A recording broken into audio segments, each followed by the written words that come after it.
Bismillahirrahmanirrahim. Assalamualaikum warahmatullahi wabarakatuh. Saya Muna Syafiah binti Hasan, nombor matrik D1931186. Hari ini kami akan membentangkan tajuk berkaitan tasawuf pada zaman Rasulullah dan sahabat.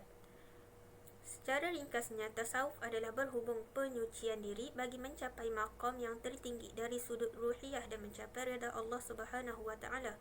Tasawuf juga bertujuan untuk memelihara dan membersihkan hati, juga mendidik dan mengawal nafsu. Kenapa perlu memelihara hati? Rasulullah SAW bersabda, sesungguhnya di dalam tubuh ada segumpal darah.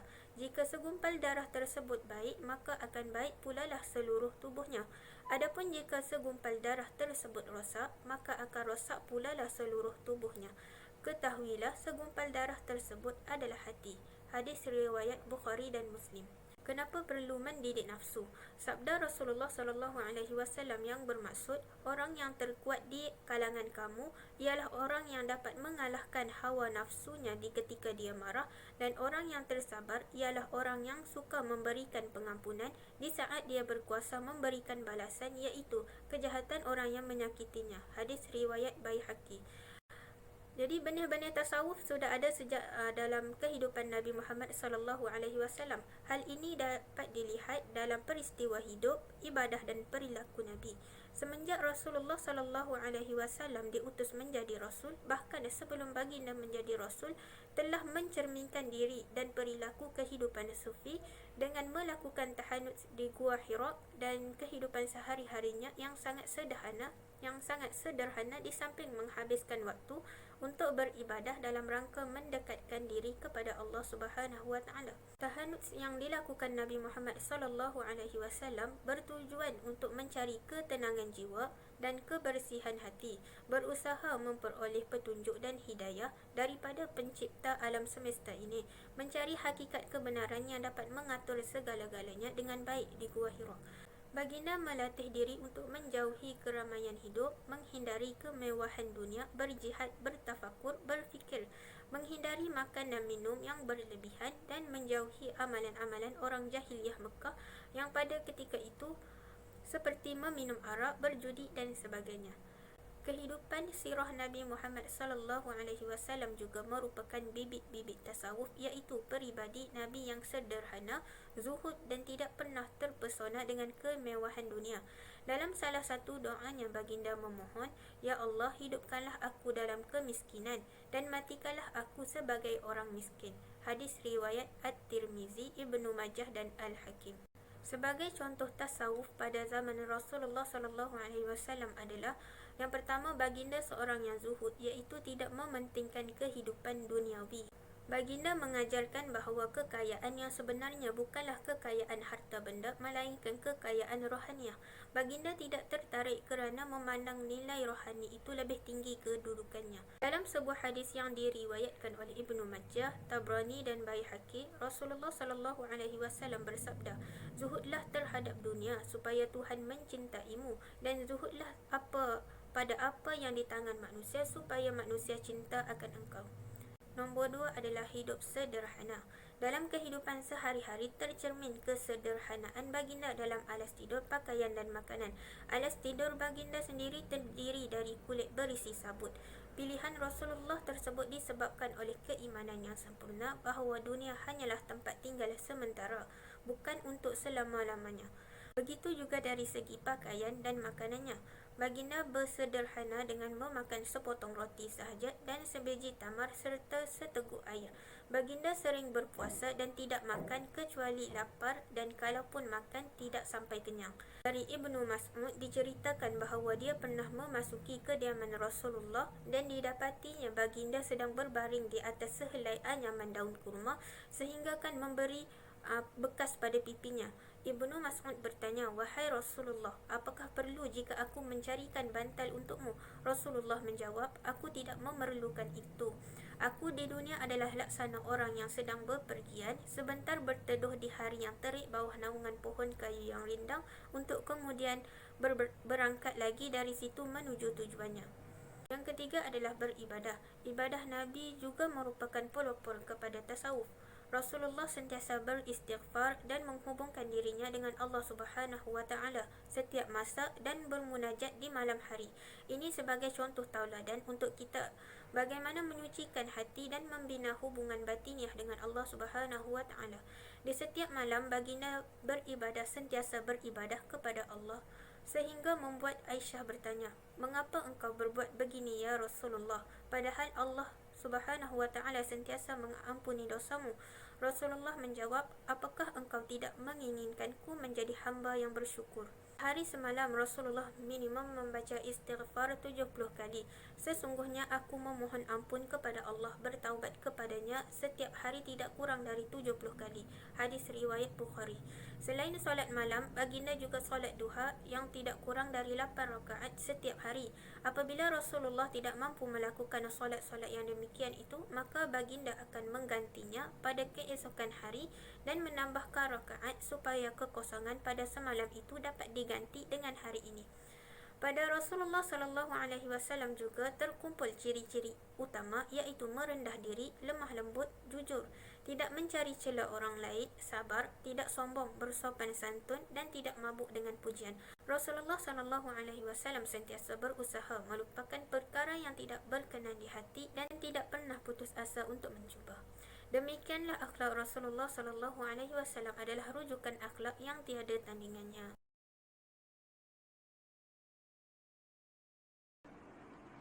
Assalamualaikum warahmatullahi wabarakatuh. Ismi Naila binti Yusuf. Di bahagian saya pula, saya akan menerangkan tentang tasawuf pada zaman sahabat. Salah satu yang menjadi sumber tasawuf oleh para sufi adalah kehidupan para sahabat Nabi Muhammad SAW. Para sahabat telah menunjukkan keteguhan iman, ketakwaan, kezuhudan dan budi pekerti luhur yang patut dicontohi. Itu sebabnya para penganut tasawuf tidak pernah mengabaikan kehidupan kerohanian para sahabat yang menumbuhkan kehidupan sufi di abad-abad sesudahnya. Kehidupan tasawuf para sahabat dijadikan contoh oleh para sufi kerana mereka adalah murid Nabi Muhammad SAW. Dalam segala perbuatan dan ucapan sahabat juga sentiasa mengikut kehidupan Rasulullah. Oleh kerana itu, perilaku kehidupan mereka dapat dikatakan sama dengan perilaku Rasulullah SAW, kecuali hal-hal yang memang khusus bagi Nabi Muhammad SAW. Kehidupan para sahabat adalah kehidupan yang paling dekat dan paling mirip dengan kehidupan yang dicontohkan oleh Nabi Muhammad SAW, kerana mereka menyaksikan secara langsung apa yang diperbuat dan dituturkan oleh Rasulullah. Berikut adalah kehidupan tasawuf 4 sahabat Nabi Muhammad SAW yang dijadikan tauladan para sufi. Yang pertama, Abu Bakar As-Siddiq. Pada awalnya, Abu Bakar adalah salah seorang Quraisy yang kaya raya. Namun setelah masuk Islam, ia menjadi orang yang sangat sederhana. Ketika menghadapi perang Tabur, Rasulullah bertanya kepada para sahabat, siapa yang bersedia memberi harta bendanya di jalan Allah? Abu Bakarlah orang yang pertama menjawab, "Saya ya Rasulullah." Akhirnya Abu Bakar memberikan seluruh harta bendanya untuk jalan Allah. Melihat sedemikian, Nabi Muhammad SAW bertanya kepadanya, "Apa lagi yang tinggal untukmu, wahai Abu Bakar?" Ia menjawab, "Cukup bagiku Allah dan Rasulnya." Diriwayatkan bahawa selama 6 hari dalam seminggu, Abu Bakar selalu dalam keadaan lapar. Sehingga pada suatu hari Rasulullah SAW pergi ke masjid. Di sana Nabi bertemu Abu Bakar dan Umar bin Khattab. Kemudian ia bertanya, "Mengapa kalian berdua sudah ada di masjid?" Kedua sahabat itu menjawab, "Kerana ingin menahan lapar." Dalam riwayat lain pula, diceritakan pula bahawa Abu Bakar hanya memiliki sehelai pakaian Ia berkata, jika seorang hamba begitu dipesonakan oleh hiasan dunia, Allah membencikan sampai ia meninggalkan perhiasan itu. Oleh kerana itu, Abu Bakar memilih takwa sebagai pakaiannya. Ia menghiasi dirinya dengan sifat-sifat rendah hati, santun, sabar dan selalu mendekatkan diri kepada Allah Subhanahu Wa Taala dengan ibadah dan zikir kepadanya. Sahabat yang kedua iaitu Umar bin Khattab. Umar bin Khattab yang terkenal dengan gelaran Al-Faruq, iaitu orang yang dapat membezakan mana yang hak dengan yang batil. Ini memiliki keheningan jiwa dan hati yang bersih sehingga Rasulullah SAW berkata, Allah telah menjadikan kebenaran pada lidah dan hatimu, wahai Umar. Umar juga terkenal dengan sifat kezuhudan dan kesederhanaannya. Diriwayatkan pada suatu ketika setelah ia memegang jawatan sebagai khalifah, ia berpidato dengan memakai baju bertambal 12 sobekan. Diceritakan Abdullah bin Umar, iaitu putera Umar bin Khattab, ketika masih kecil, ia bermain dengan anak-anak kecil yang lain. Anak-anak kecil itu semua mengejek Abdullah kerana pakaian yang dipakainya penuh dengan tambalan. Hal ini disampaikan kepada ayahnya yang ketika itu memegang jawatan sebagai khalifah. Umar merasa sedih kerana pada saat itu ia tidak mempunyai wang untuk membeli pakaian anaknya.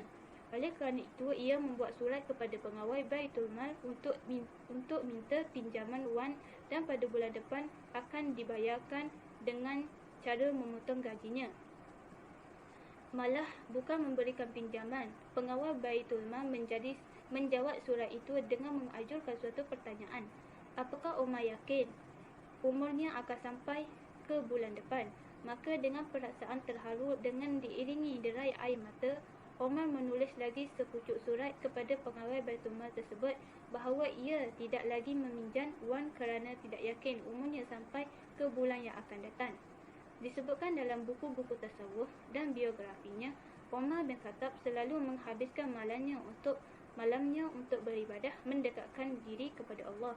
Ini yang dilakukan untuk mengimbangi waktu siangnya yang banyak disia-siakan untuk urusan kepentingan umatnya.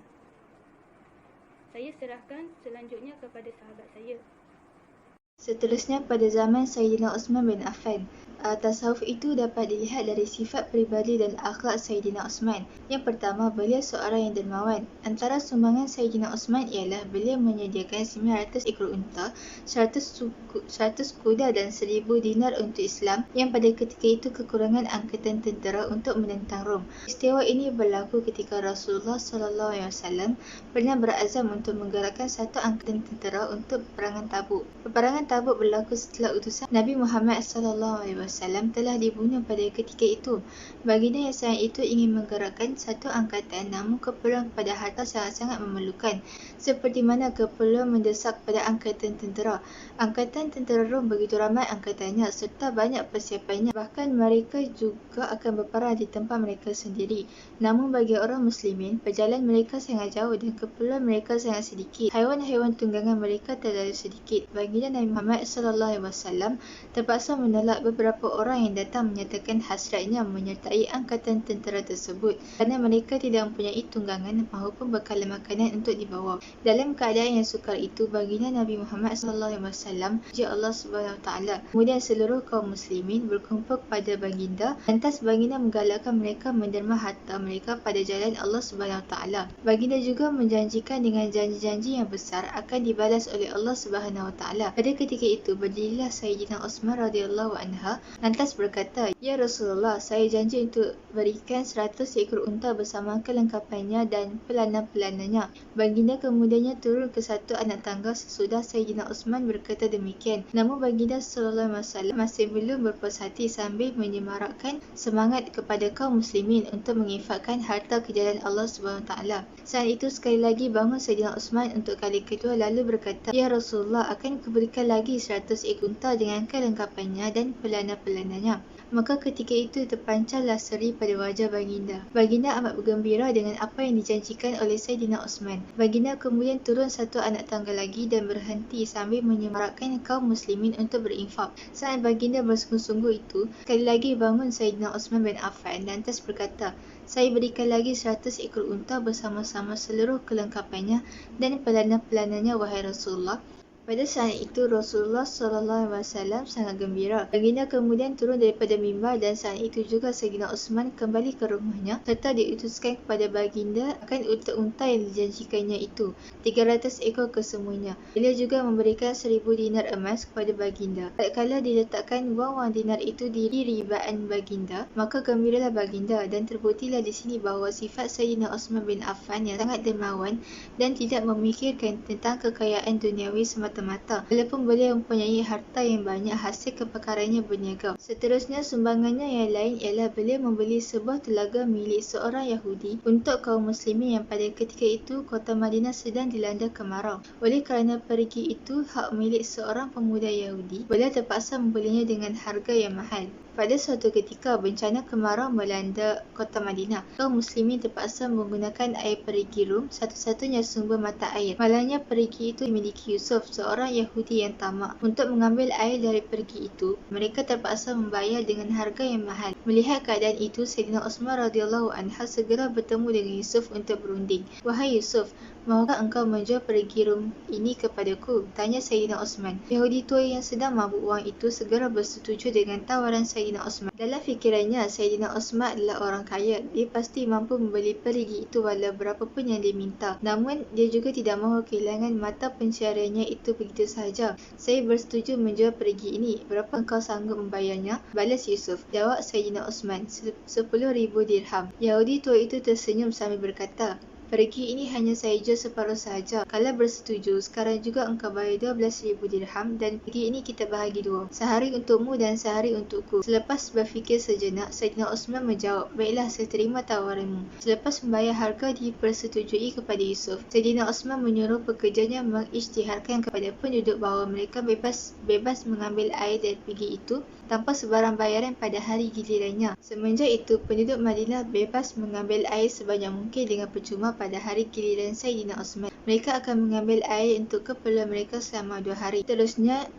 taat kepada Allah Subhanahu Wa Taala. Beliau sanggup berhijrah ke Habasyah dengan meninggalkan segala kemewahan harta benda dan sanak saudara demi menyahut seruan Allah dan Rasulullah. Ketika suasana bergolak di Mekah menjadi tegang dan meruncing kerana kaum musyrikin Quraisy memberikan tekanan yang hebat kepada umat Islam, Saidina Osman antara yang bantu melakukan hijrah ke Habasyah. Saidina Osman dan isterinya adalah sebahagian daripada golongan yang melaksanakan hijrah yang bersejarah. Dia tidak pernah memikirkan kerugian perniagaan yang ditinggalkan kerana menyedari hijrah adalah sebahagian daripada usaha menegakkan agama Allah. Selepas kepulangannya daripada Habsyah, baginda juga tinggal di kota Mekah untuk seketika. Kemudian dia pun berhijrah ke Madinah mengikuti Rasulullah SAW yang sebelum ini berhijrah ke bandar.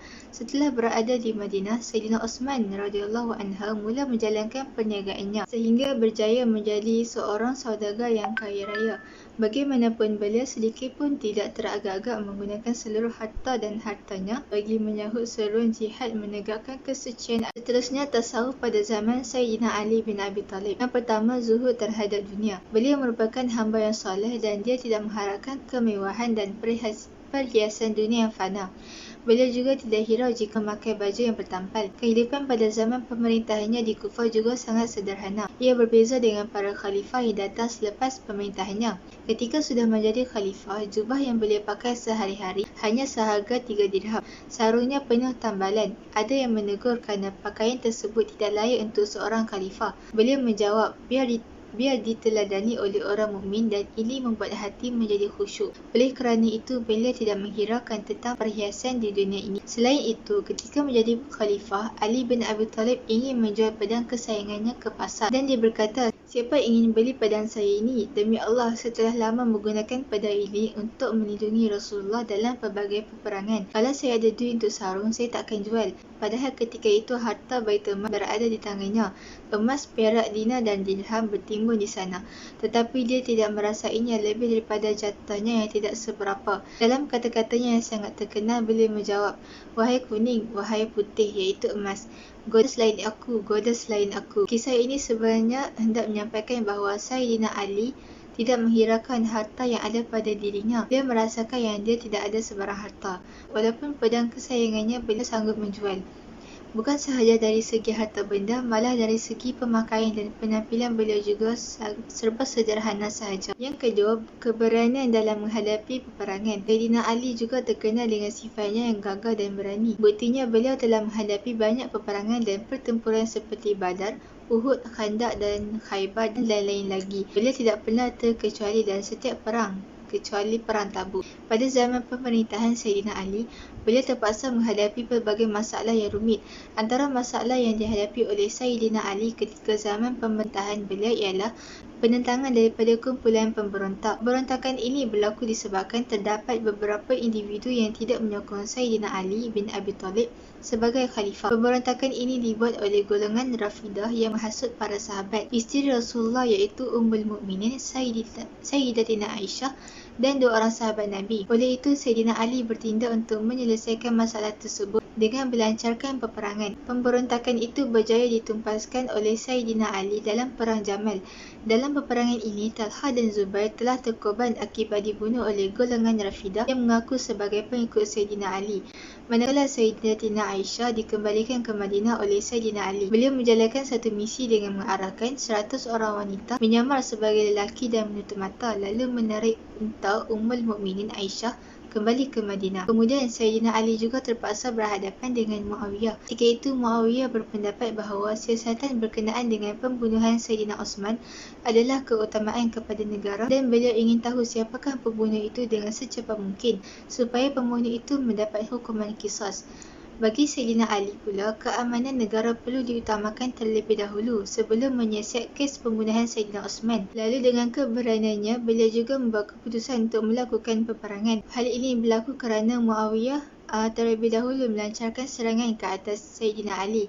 Oleh itu terjadilah Perang Siffin, iaitu peperangan di antara pasukan Muawiyah dan pasukan Sayyidina Ali bin Abi Talib. Pada mulanya peperangan Siffin akan dimenangi oleh pasukan Sayyidina Ali, namun disebabkan kelicikan Muawiyah yang telah mengarahkan Amr bin Ash untuk mengangkat mushaf sebagai tanda perdamaian dengan rundingan menyebabkan Sayyidina Ali kalah dalam peperangan tersebut. Oleh yang demikian, Sayyidina Ali seorang yang sangat berani dan beliau sanggup bermati-matian untuk menghentikan peperangan yang berlaku di antara umat Islam.